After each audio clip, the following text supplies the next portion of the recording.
요한계시록 1장 6장 1절부터 17절까지 말씀을 긴데 한 절씩 같이 읽겠습니다. 제가 먼저 읽겠습니다. 내가 보매 어린 양이 7 인중에 하나를 떼시는데 그때 내가 들으니 내 생물 중에 하나가 우레소리 같이 말하되 오라 하기로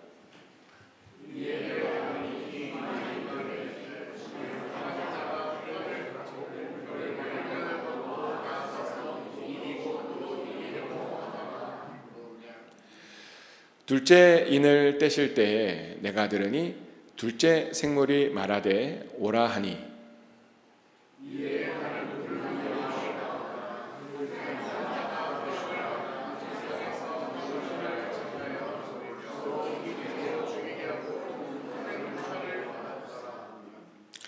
셋째 인을 떼실 때에 내가 들으니 셋째 생물이 말하되 오라 하기로 내가 보니 검은 말이 나오는데 그 탄 자가 손에 저울을 가졌더라.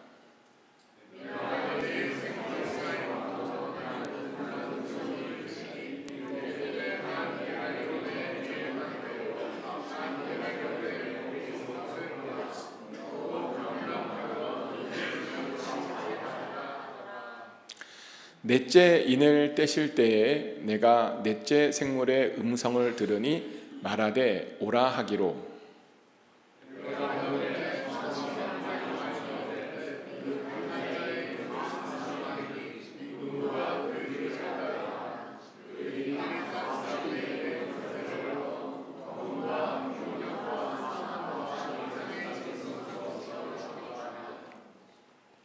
다섯째 인을 떼실 때에 내가 보니 하나님의 말씀과 그들이 가진 증거로 말미암아 죽임을 당한 영혼들이 제단 아래에 있어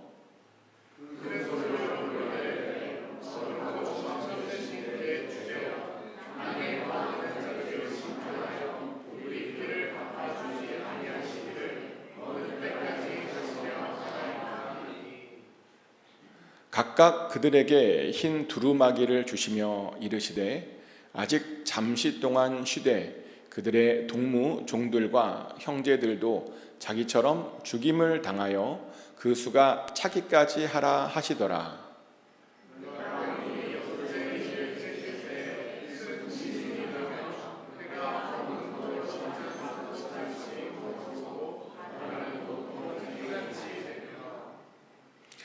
하늘의 별들이 무화과 나무가 대풍에 흔들려 설익은 열매가 떨어지는 것 같이 땅에 떨어지며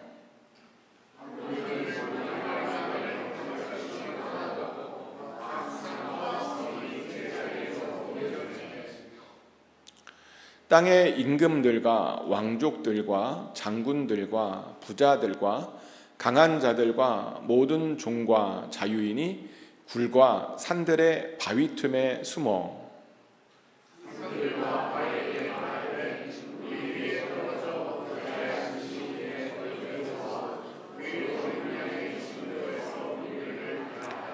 다 같이 읽겠습니다. 그들의 진노의 큰 날이 이르렀으니 누가 능히 서리요 하더라. 아멘. 그레이스 베시릿 하나님의 평안이 이 시간 여러분 심령 가운데 함께 하시기를 예수 그리스도 이름으로 축복합니다. 여러분들은 마지막 날에 대해서 어떤 상상과 어떤 생각을 하십니까? 저는 그날이 오면 너무 좋을 것 같다라는 생각을 합니다. 왜냐하면 바로 그날은 우리가 그렇게 고대하는 예수님을 만나는 그런 날이기 때문입니다. 근데 의외로 많은 이들이 저와 다르게 그날을 두려워하고 있는 것을 봅니다. 그러면 오히려 두려워하지 않고 있는 저를 이상하게 생각합니다. 근데요, 성경을 사실 제대로 알게 되면 이날은 절대로 두려운 날이 아닙니다. 그날은 진짜로 기쁨의 날입니다. 아멘. 그래서 오늘은 왜 그날이 기쁨의 날인지 그 이유에 대해서 같이 좀 나눠보려고 합니다. 어린 양이신 예수님께서 드디어 그 두루마리의 7인 중에서 첫 번째 인을 떼셨습니다. 그러자 갑자기 흰 말이 등장했습니다. 그래서 사람들이 도대체 이 흰 말이 상징하고 있는 것이 뭔가 궁금해했습니다. 흰 말뿐만 아니라 두 번째 인을 떼서 나오는 붉은 말과 세 번째 인을 떼서 나오는 검은 말과 네 번째 인을 떼서 나오는 청색 말이 뭐냐, 이것에 대해서 궁금해했습니다. 근데 죄송하지만 우리들은요, 이런 색깔들의 말들이 무엇을 상징하는지 사실 우리는 잘 알지 못합니다.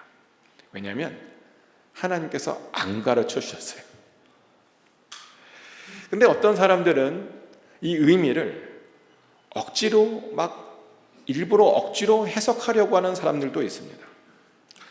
그러면 어떤 사람들은 이 색깔들이요, 러시아를 상징하는 것 아니냐, 차이나를 상징하는 것 아니냐, 중동 국가를 상징하는 것 아니냐라고 말하기도 합니다. 그래서 나중에 러시아들이나 중동 국가들, 중국들이 전쟁을 일으키려고 하는 것 아니냐라고 말하기도 합니다. 물론 요즘 뉴스를 보면 좀 위험해 보이긴 합니다. 근데 사실은요, 이 나라가 아닐 가능성이 더 많습니다. 어떻게 그렇게 자신 있게 말하냐? 그렇게 말해도 되는 이유는 왜냐하면요, 정말 그 말들이, 그 색깔 말들이 그 나라들을 상징하는 것이었다면 하나님께서 이미 굉장히 많은 사람들에게 그런 것들을 말씀해 주셨을 것이기 때문입니다. 실제로 성경을 보면요, 하나님께서는요, 그런 중요한 일이 있잖아요. 그러면 언제나 미리 굉장히 많은 사람들에게 그런 말씀들을 말씀해 주셨습니다. 근데 문제는 그런 색깔 말들이 그런 나라들을 상징하고 있다라고 주장하는 사람들은요, 보면 굉장히 극소수입니다. 그래서 평소에 하나님의 행동들을 이렇게 생각해 보면요, 그런 그들의 그 극소수의 주장들은 사실은 틀릴 가능성이 많은 이야기입니다. 그래서 이런 색깔 말들이 무엇을 상징하는지에 대해서는 모른다고 대답하는 것이 사실은 맞는 대답입니다. 그리고 모르면요, 건너뛰는 것이 맞는 겁니다. 건너뛰려고 합니다. 왜냐하면 자칫 억지로 해석하잖아요. 그러면 잘못된 이단의 해석을 할 수도 있기 때문이죠. 그리고 그것 말고도 사실은 지금까지 알려진 것들에 대해서만 나눠도 사실은 나눌 이야기가 굉장히 많습니다. 자, 첫 번째 인을 떼자 흰 말과 그 탄자가 나왔죠. 근데 무엇을 했죠? 보면 면류관을 봤더니 전쟁을 하며 그 적들을 모두 이겼다라고 성경은 말합니다. 이 백마탄자 때문에 지금 전 세계에 전쟁이 일어났다는 겁니다. 사실 이 전쟁은 우리 인류의 마지막 전쟁일 수 있습니다. 요즘 우리들이 가지고 있는 그 무기들을 보면요, 정말 그 전쟁은, 전 세계 전쟁은 마지막 전쟁일 것입니다. 20세기 중반에 우리 인류는 정말 핵무기라고 하는 어마어마한 무기를 발명해냈죠. 그런데 그 무기 때문에 우리는 언제든지 전 세계 사람들을 한꺼번에 다 죽일 수 있는 어마어마한 그런 힘을 갖게 되었습니다. 근데 역설적으로 이 무기 덕분에 요즘 보면요, 서로가 서로에게 함부로 대하지 못하는 그런 것을 봅니다. 여차하면 서로 핵무기를 막 발사할까 봐요. 오히려 서로 요즘 굉장히 조심하고 있는 그런 모습들을 봅니다. 그래서 요즘 보면 정치인들이요, 웬만하면 전쟁하려 하지 않고 어떻게든 서로 대화하고 대화로 풀려고 노력하는 그런 모습들을 봅니다. 하지만 그럼에도 불구하고 언젠가는요, 그런 모든 대화가 끊어질 때가 올 것입니다. 그리고 바로 그때가 바로 그 백마탄자가 와서 전쟁을 일으키는 때입니다. 그리고 그렇게 전쟁이 일어나면 이제 예수님께서 바로 두 번째 인을 떼게 되죠. 그러면 붉은 말과 그 말탄자가 나와서 이 세상에 화평을 없애버릴 것이다 라고 성경은 말합니다. 그런데요, 화평이 없어지면 어떤 일이 일어나는지 혹시 아십니까? 그때부터는요, 적들과 싸우지 않습니다. 우리들끼리, 자기네들끼리 싸우게 되는 게 화평이 없어지는 겁니다. 갑자기 형제들끼리 싸우고 부모와 자식들끼리 싸우고 또 친구들끼리 싸우는 것, 그것이 바로 두 번째 인을 뗄 때입니다. 즉 같은 편이라고 생각했던 그 사람들과 아주 치열하게 싸우게 된다는 겁니다. 이것이 바로 두 번째 인을 떼게 되었을 때 일어나는 그런 일들이라고 성경은 말합니다. 그러다가 이제 세 번째 인이 떼어지게 되면 뭐가 나오냐면요, 검은 말과 그 말탄자가 저울을 가지고 나와서 이렇게 외칠 것이랍니다. 요한계시록 6장 6절 말씀입니다. 내가 내 생물 사이에서 나는 듯한 음성을 들으니 이르되 한 데나리온의 밀 한 대요 한 데나리온의 보리 석 대로다. 또 감람류와 포도주는 해치지 말라 하더라. 아멘. 방금 읽은 말씀에 따르면 한 데나리온의 밀 한 대이고요, 한 데나리온의 보리 석 대라고 말합니다. 이것은 엄청난 물가 상승을 지금 이야기하고 있는 거죠. 원래 한 데나리온은요, 평범한 일꾼들의 하루 품삯이라고 알려져 있습니다. 요즘으로 대충 환산해 보면 일반 노동자들이 하루에 대충 200불을 번다라고 하면요, 그 정도 되는 금액입니다. 근데 하루를 열심히 벌어서 200불을 벌었는데 그걸로 밀 한 대밖에 못 사든지 보리 석 대밖에 못 산다라고 지금 말하는 겁니다. 살기가요, 굉장히 어려워졌다는 거죠. 근데 사실 전쟁이 일어나고 내분이 일어나서 그러면요, 이런 일들이 생기는 것은 사실은 당연한 거죠. 왜냐하면 전쟁이 일어나면 농사를 도저히 지을 사람이 없거든요. 그래서 전쟁이 일어나면 항상 기근이 벌어지는 것이 일반적인 이야기입니다. 하지만 우리는 이 부분에서 감사해야 할 것을 하나 찾게 되는데 뭐냐면요, 오늘 본문에 따르면 그런 기근의 때에도 하나님께서는 감람류와 포도주는 보호해 주시겠다라고 말합니다. 감람류와 포도주는 절대로 해치지 않으시겠다는 거죠. 자, 그러다 보니 여기서 또 하나 갑자기 궁금해지는 것이 뭐냐면, 그럼 이 감람류와 포도주는 도대체 무엇을 상징하고 있느냐이죠. 학자들에 따르면 이 감람류에는요, 굉장히 큰 의미가 있다라고 말합니다. 실제로 이 감람류는 하나님의 성전 등불을 밝히는 그런 기름으로 사용되어졌습니다. 출애굽기 27장 20절 말씀입니다. 너는 또 이스라엘 자손에게 명령하여 감람으로 짠 순수한 기름을 등불을 위하여 내게로 가져오게 하고 끊이지 않게 등불을 켜대. 아멘. 이스라엘 사람들은 감람류를 준비해서요, 성전에 불이 항상 켜지게 했습니다.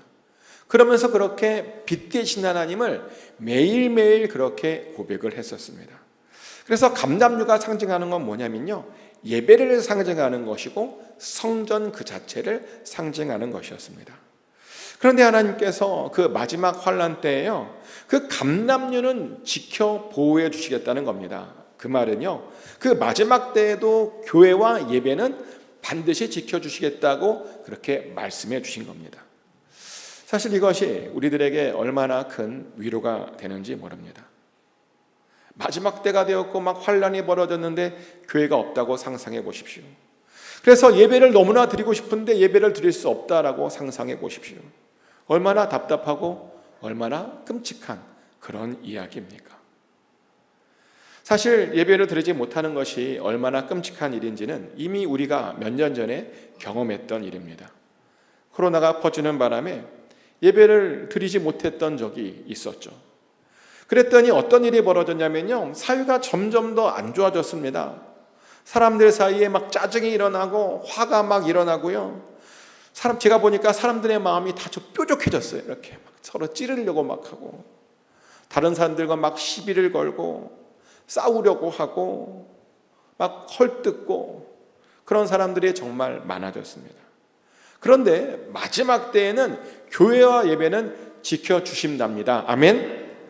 그러다 보니 사실 마지막 때에는요, 그냥 교회 안에 있기만 해도 사실은 안전할 수 있습니다. 교회 안에 있기만 해도 그냥 별일 없이 평안하게 잘 지낼 수 있다는 겁니다. 그러니 사실 이것이 얼마나 감사한 일입니까? 그런데요, 이 또 감람류와 포도주를 지켜준다는 말에는 또 다른 의미가 있는데요, 사실 감람류가 포도주랑 같이 함께 있으면 아주 또 새로운 의미를 갖게 됩니다. 감람류와 포도주가 같이 있으면요, 일반 사람들이 먹는 어떤 최소한의 음식을 상징하는 것이 됩니다. 실제로 출애굽기를 보면 이런 말씀이 있습니다. 출애굽기 20장 11절 말씀인데요. 일곱째 해에는 갈지 말고 묵혀두어서 내 백성의 가난한 자들이 먹게 하라. 그 남은 것은 들짐승이 먹으리라. 내 포도원과 감람원도 그리할지니라. 아멘.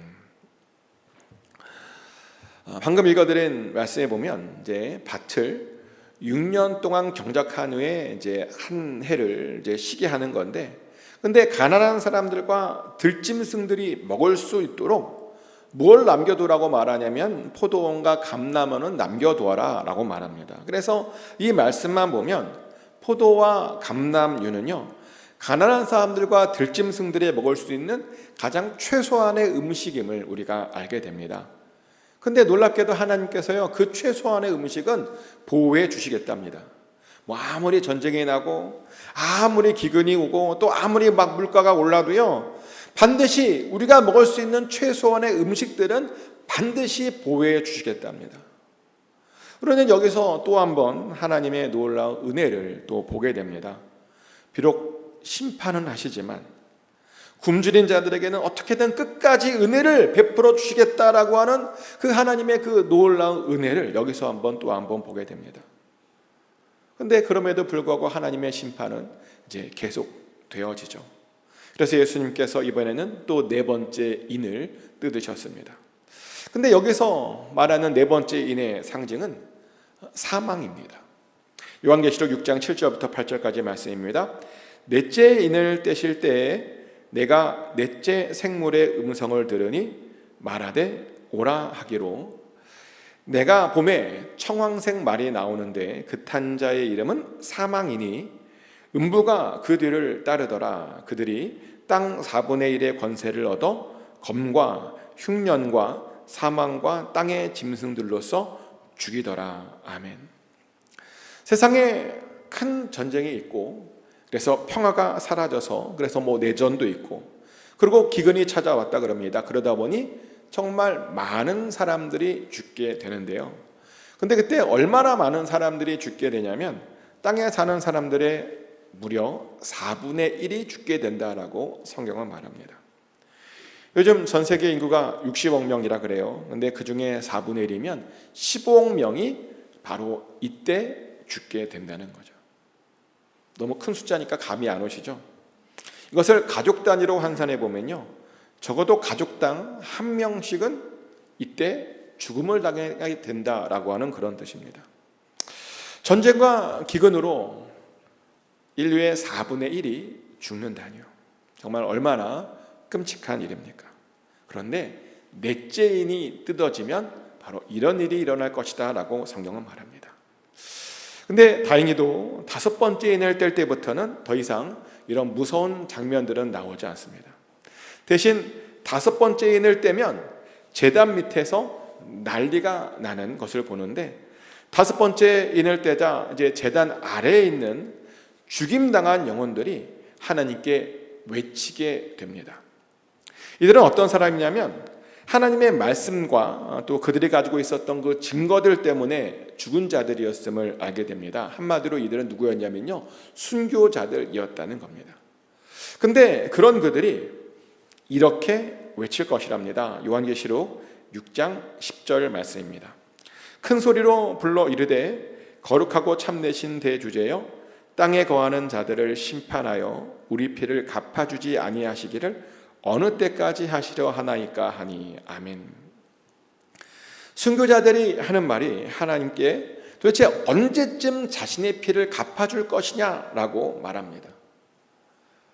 근데 저는요, 솔직하게 말하면 옛날에 이 부분이 좀 이해가 되지 않았는데요. 왜냐하면 이 사람이 어떤 사람들이냐면 전부 다 순교자들이었거든요. 근데 그런 순교자들이 지금 자신의 피의 원수를 빨리 갚아달라고 그렇게 요구하고 있는 모습이 좀 낯설어 보였습니다. 아니, 순교까지 했는데요, 용서는 못하고 원수를 빨리 갚아달라고 그런 말을 하다니요. 여러분들은 이런 모습이 이해가 되십니까? 근데 사실은요, 이들이 원하는 복수는 우리가 생각하는 그런 복수가 아님을 알게 됩니다. 사실 이들이 원하는 복수는요, 어떤 복수냐면 그들도 동일하게 예수님을 믿고 구원받는 그런 복수입니다. 그리고 어떤 관점에서 보면 사실 이것이요, 그들이 예수 믿는 것이 최고의 복수일 수 있습니다. 생각해 보세요. 나를 핍박했던 바로 그 사람이 내가 믿는 것을 같이 믿게 되어서 같이 핍박받는 겁니다. 그래서 같은 처지가 지금 되는 겁니다. 얼마나 좋은 통쾌한 복수입니까? 사실 그래서 저도 그렇게 복수를 해요. 예전에 청년 사역을 했었을 때 저를 항상 괴롭히고 막 그런 청년이 한 명 있었습니다. 그 청년은 어떻게 저를 괴롭혔냐면 맨날 막 저한테 트집을 잡고 뭐 하려고 하면 방해를 하고 막 그런 청년이었는데, 그래서 제가 그 청년에게 뭐라고 말해줬는지 아십니까? 제가 그 친구에게 신학교에 가보라고 권면해 주었습니다. 안 웃으시네요. 아무래도 당신은 신학교를 가봐야 될 것 같다라고, 꼭 가보라고 제가 말해 주었습니다. 그러면서 속으로 제가 뭐라고 말했냐면요, 가서 너도 누군가에게 똑같이 한번 당해봐라 라고 하는 말을 제가 속으로 했습니다. 근데 그 친구가 아직도 신학교를 안 갔어요. 말을 너무너무 안 들어요. 아직도 말을 안 듣나 봐요. 근데요, 우리가 할 수 있는 최고의 복수는 그 사람도 사실은 하나님을 믿게 하는 것입니다. 미운 사람에게 최고의 복수는요, 그 사람도 복음을 믿게 하는 것입니다. 그래서 아마 순교자들도 그런 것을 요구하지 않았을까 싶은데요, 제발 참지 말고 다 예수 믿게 해달라고 그렇게 요구했을 겁니다. 그랬더니 실제로 하나님께서요, 아주 의미심장한 말씀을 하나 해주시는데, 그들처럼 죽임을 당하여 그 수가 차기까지 조금만 좀 기다려보라 라고 그렇게 말씀해 주십니다. 쉽게 말하면 지금 순교자들의 수만큼 누군가 순교할 때까지 하나님께서 조금 더 기다리시겠다라는 거죠. 그런데 저는 이 말씀이요, 어떻게 들리냐면 이렇게 들립니다. 그들을 핍박해서 순교하게 만들었던 그들도 예수 믿고 순교할 때까지 조금만 기다려달라고 하나님께서 말씀하시는 것이 아닌가. 이건 제 개인적인 생각인데요, 하나님께서 그렇게 말씀하신 것 같기도 합니다. 아무튼 하나님께서는요, 순교자들의 그 충만한 수가 채워질 때까지 기다리겠다라고 말씀하셨습니다. 그러자 예수님께서 이제 드디어 6번째 인도 떼십니다. 그리고 그렇게 6번째 인을 뗐더니요, 이번에는 해와 달과 별들이 막 난리를 쳤습니다. 해는 검어지고 달은 피같이 되고 별은 땅에 막 떨어지고요, 하늘은 두루마리가 말리는 것처럼 막 말리고 산과 섬은 막 흔들리고 막 움직이고 지진이 나고, 그러자 땅에서 소위 대단하다고 알려진 사람들이요, 그것 때문에 두려움을 느껴서 굴과 산의 바위 틈으로 숨었다라고 성경은 말합니다. 요한계시록 6장 15절부터 16절까지 말씀인데요, 땅의 임금들과 왕족들과 장군들과 부자들과 강한 자들과 모든 종과 자유인이 굴과 산들의 바위 틈에 숨어 산들과 바위에게 말하되 우리 위에 떨어져 보좌에 앉으신 이의 얼굴에서와 그 어린 양의 진노에서 우리를 가리라 라고 말한답니다. 자, 근데 방금 읽어드린 말씀을 한번 자세히 보십시오. 땅에서 대단하게 생각해 보이는 어떤 사람들이요, 무서워 떨고 있습니다. 어디에 들어갔습니다. 근데 그들에게 누구에게 지금 말을 하려고 시도하고 있냐면요, 너무 무서워서 산들과 바위에게 말을 하려고 시도하고 있다라고 성경은 말합니다.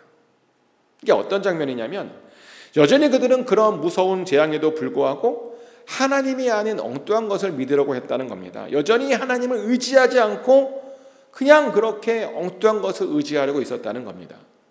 사실 이것은 굉장히 충격적인 장면인데요, 지금 그 모든 심판과 재앙이 하나님의 진노 때문인 것을 알고 있는데도 불구하고 여전히 그들은 왜 하나님을 믿지 않고 하나님께 부르짖지 않고 있는 것일까요? 그런데요, 말세에 그런 사람들이 굉장히 많을 것이다 라고 말합니다. 그깟 자존심 때문에 끝까지 예수님 믿지 못하는 사람들이 굉장히 많을 것이다 라고 말합니다. 저는 실제로 그런 사람들을 정말 많이 만나보았습니다. 돌아가시기 직전이어서 그 어떤 분이 돌아가신다 그래서 제가 그분을 찾아뵙고 복음을 전했습니다. 그런데요, 복음을 전했는데 그 복음을 받아들이지 않으세요. 그래서 답답해서 왜 믿지 않느냐라고 그렇게 물어보았습니다. 그랬더니 그분이 하시는 말씀이 굉장히 충격적인 말씀이었는데요. 뭐라고 말씀하셨냐면, 지금까지도 예수님 안 믿고 잘 살아왔는데 어떻게 자존심 상하게 죽기 전에 예수님을 내가 믿을 수 있느냐고, 그냥 자기는 이러다가 그냥 죽어버릴 거라고 신경 쓰지 말라고 그런 말씀을 하셨어요. 그러면서 끝까지 믿지 않는 그런 모습을 보이셨습니다. 근데요, 마지막 때에도 그깟 자존심 때문에 예수님의 이름을 부르지 못하는 사람들이 굉장히 많을 것이라고 성경은 말합니다. 바로 그것 때문에 심판받을 자들이 굉장히 많을 것이다라고 성경은 말합니다. 그런데요, 하나님 앞에서는요, 절대로 자존심 같은 건 부르시면 안 됩니다. 구원받을 수만 있다면 그깟 자존심 같은 것들은요, 다 내려놓고 반드시 구원받을 수 있어야 되는 겁니다. 왜요? 왜냐하면 우리의 구원이요, 우리의 자존심보다 훨씬 더 중요하기 때문입니다.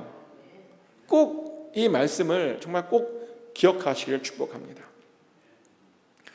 여기까지가 예수님께서 6개의 인을 떼실 때 일어나는 일들에 대한 이야기입니다.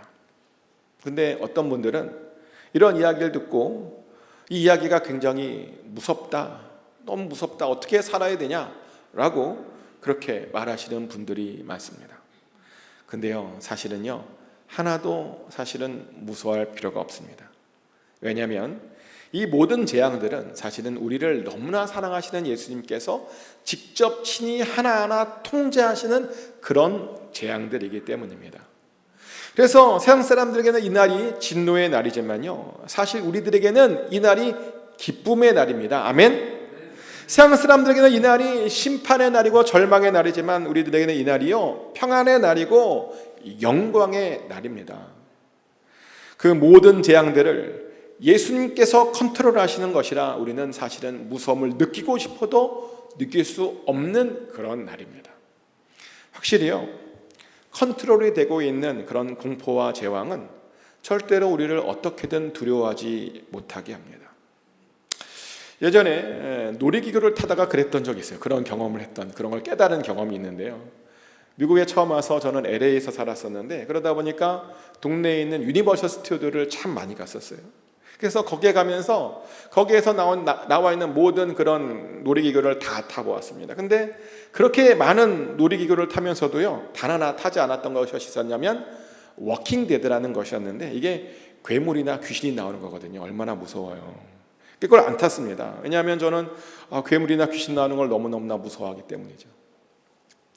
근데 어떤 사람들은 그런 무서운 것들도 막 이렇게 타시더라고요.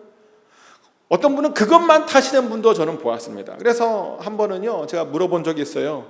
왜 그런 거 타냐고, 막 그런 거 보면 막 무섭고 꿈에 나오지 않냐고 물어보았습니다. 근데 그분이 이런 얘기를 하시는 거예요. 이런 것들이 다 누군가에 의해서 컨트롤되고 만들어진 건데 이게 어떻게 무서울 수 있느냐고. 자기는 하나도 안 무섭고 자기는 막 너무나 막 재밌다고 하나도 안 무서워서 이런 말 하시는 거예요. 그래서 제가 그 말을 듣고 곰곰이 생각해보고 깨달았어요. 정말 그런 것 같다라고 깨달았습니다. 누가 컨트롤하는 것인데 정말 생각해보니까 그것이 무서운 것이 될 수 없다는 것을 알게 된 겁니다. 그래서 저도 나중에는요, 정말 큰 맘 먹고 그 워킹데드를 한번 타봤던 적이 있습니다. 근데 마지막도 마찬가지입니다. 그 마지막 날도 그 모든 것들은 다 하나님에 의해서, 예수님에 의해서 컨트롤될 겁니다. 그 말은 어떤 이들에게는 그날이 무서운 날이 될 수도 있겠지만 우리들에게는요, 그날이 기쁨의 날이 될 것이라는 겁니다. 예수님을 잘 믿으면 그날이요, 축제와 같은 그런 날이 될 것이라는 겁니다. 그러니 마지막 때가 가까이 오면 올수록 우리는 더욱더 예수님만 잘 믿으면 됩니다. 세상에 환란이 생기고 어려워지면 질수록 우리는 교회 안에만 잘 있기만 하면 됩니다. 그러면 어떤 일이 있어도 항상 안전하고 평안할 수 있습니다. 그러니 다시 부탁드리는데요, 어려우면 어려울수록 더욱더 예수님만 잘 믿으시기를 축복합니다. 그래서 계속 교회에 있으십시오. 그래서 그날을 정말 기쁜 마음으로 꼭 맞이하시기를 예수 그리스도 이름으로 축복합니다.